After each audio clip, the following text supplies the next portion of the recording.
Sekarang kamu ukur Kenzi ya. Kamu ukur panjang badan, lebar badan, panjang tangan, lebar bahu, lingkar dada. Semua kamu ukur dan jangan sampai ada yang salah ya. Loh, kok gitu, Mbak? Loh, tapi kan...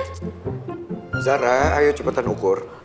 Jadi Mbak Lia setuju sama keinginan Mas Kenzi. Mbak, tapi aku beneran gak tahu apapun loh, Mbak. Aku gak ngerti cara bikin pola, jahit, dan lain-lain. Zara, udah ayo ukur. Kenzi udah kasih tahu niatnya ke saya kenapa dia pengen kalau jasnya itu kamu yang buat. Kan Mbak sendiri yang bilang, katanya Zara itu punya bakat di bidang fashion.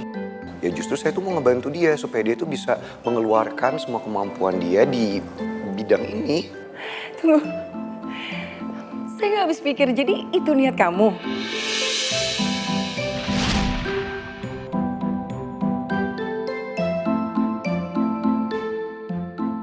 Terus kalau masalah pola nanti satu-satu deh kita ajarin lagi pula. Saya tuh yakin banget Zara, dengan kemampuan berpikir yang kamu punya dan kamu juga cepet banget mempelajari sesuatu serta bakat kamu yang sudah saya lihat dengan mata kepala saya sendiri, saya yakin kamu pasti bisa ya.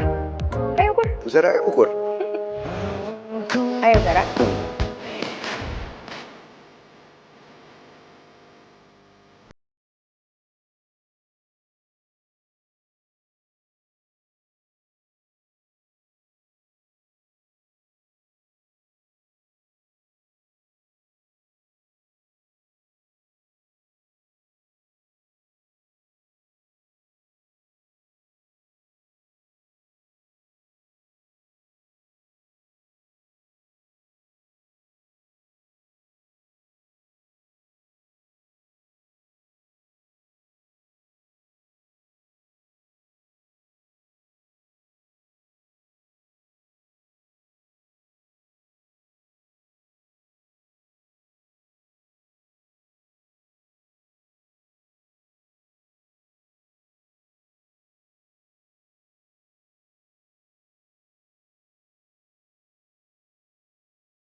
Ini udah kamu tambahin 4 sampai 6 cm ukuran baru kan?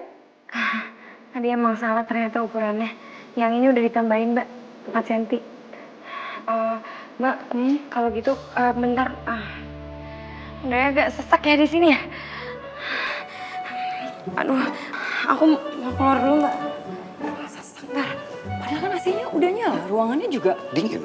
Nah, dan Dingin. ruangannya juga kan luas. Caranya gimana sih? Yaudah deh, sini deh Kenzi, kamu saya ukur lagi biar saya yakin ya. Enggak usah Mbak. Saya percaya kok sama ukurannya Zara.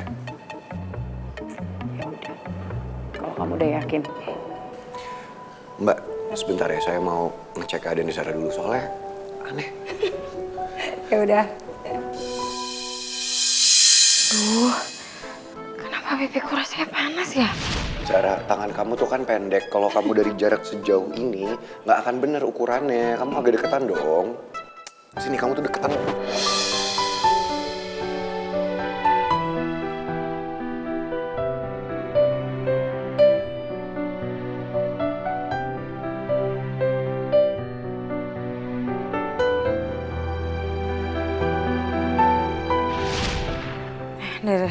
Duh, ih, kok malah keinget lagi sih?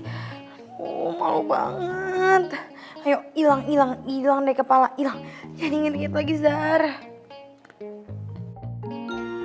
Mbak Zara, jangan sampai baper, Zara. Lo harus ingat siapa diri lo. Jangan sampai baper. Ini salah. Lo itu manajer yang profesional. Lo gak bisa baper.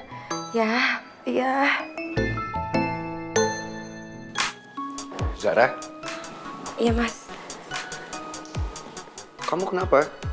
Ruangan barusan kan dingin banget, tapi kenapa kamu... Enggak, Mas, enggak sakit? apa-apa, Mas. Enggak apa-apa. Enggak, kenapa kamu kenapa sih? Enggak apa-apa, Mas. Kamu sakit?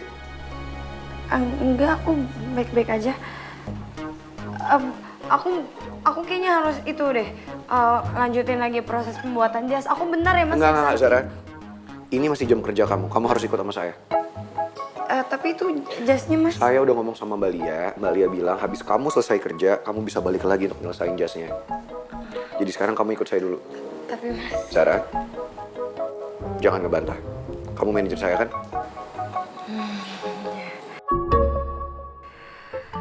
Aku ambil tas dulu mas, isi.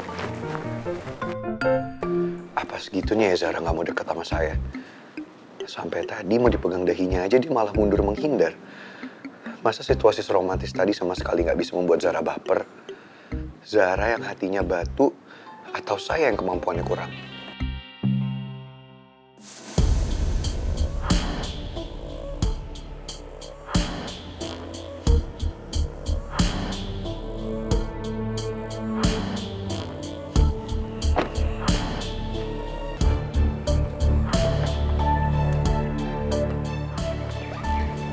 Saya mau tanya sama kamu. Kenapa? Kenapa kamu bawa pergi skenario itu? Buat apa? Ini kan yang kamu cari.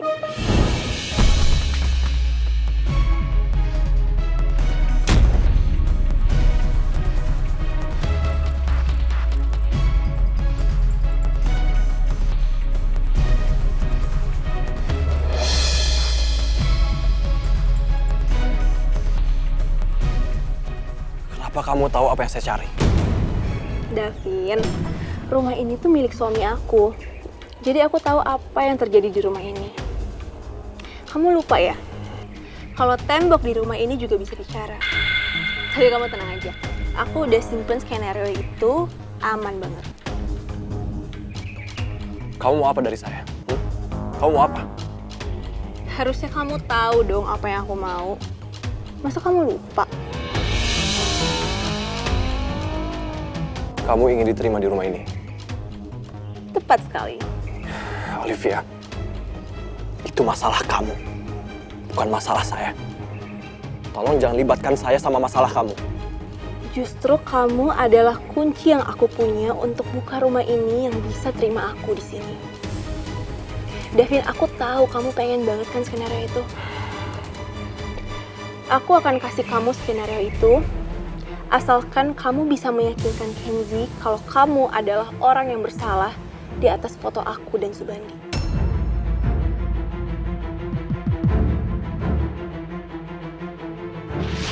Olive, Zara nggak pernah ngomong apa-apa soal kamu. Zara nggak pernah jelek-jelekin kamu. Saya tahu ini semua, saya tahu dari Davin.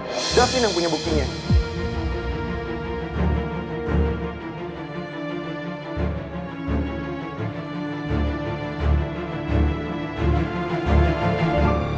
Davin?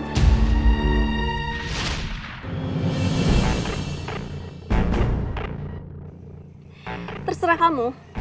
Ya, pinter-pinternya kamu aja. Gimana cara ngeyakinin Kenzi? Satu lagi aku kasih tahu sama kamu ya. Skenario yang aku pegang adalah satu-satunya skenario yang tersisa. Yang lainnya udah dimusnahin. Bahkan aku cek ke kantor dan cari soft copy-nya juga nggak ada. Jadi kamu tahu kan betapa pentingnya skenario yang aku pegang itu?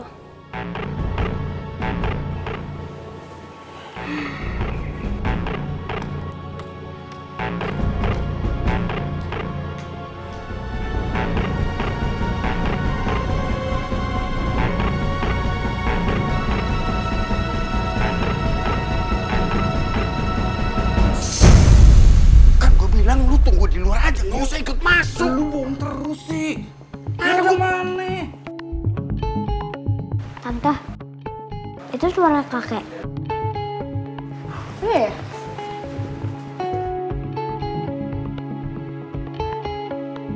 Sini, lu bohong terus gimana ceritanya? Mana sekarang? Handphone yang sabar, sabar dong.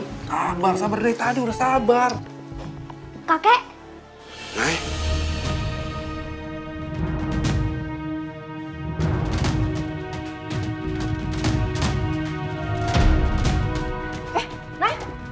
Kamu kenapa? di depan ada orang serem. lu tunggu dulu deh, duduk dulu deh. Gua bikin kagak. Buruan. Yaudah cari aja barang.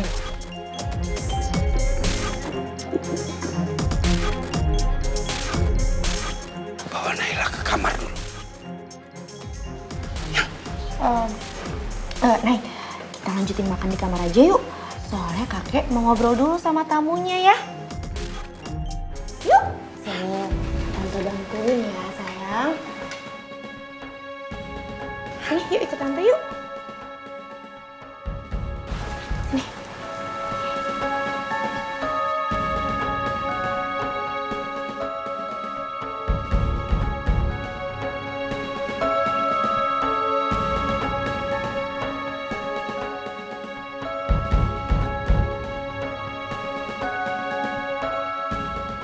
Gue umpetin di mana nih HP?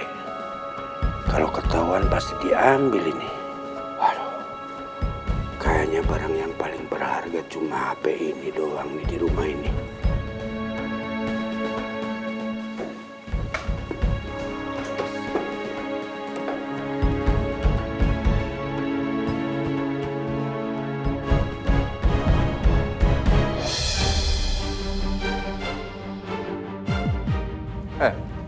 Lu ngapain di situ? Dan aku kan tadi lari-lari gue tulis.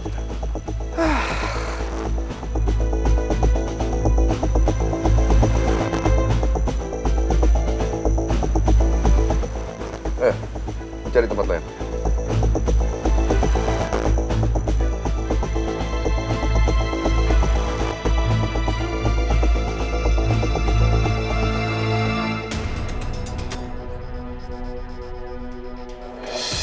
Tahu gue di kamar anak gue tuh biasanya anak gue nyimpan perhiasan. Yang bener. Oke bang, biar gue yang cari. Iya. Awas lu bohong lagi.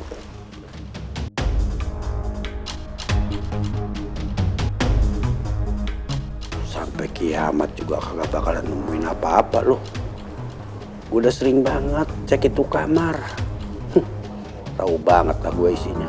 Perhiasan ada, cuman imitasi. Udah gue cari bang. Gue cuma nemu kotak perhiasan ini doang.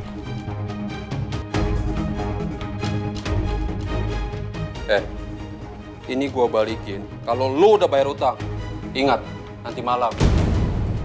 Om Kemal kalau lihat utang apa ya? Kok bisa sampai punya urusan sama preman-preman gini? Kalau enggak, nih. Ayo bang. Ingat.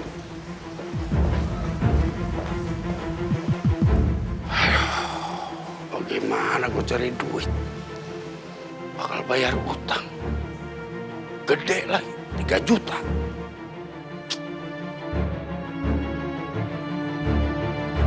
Pusing kepala gua.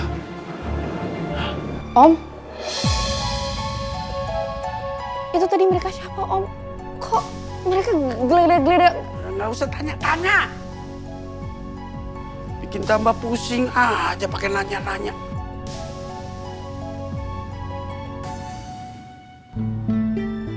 Yaudah Om, kalau gitu aku berangkat kerja dulu ya. Nah sana, biar Naila Om jagain.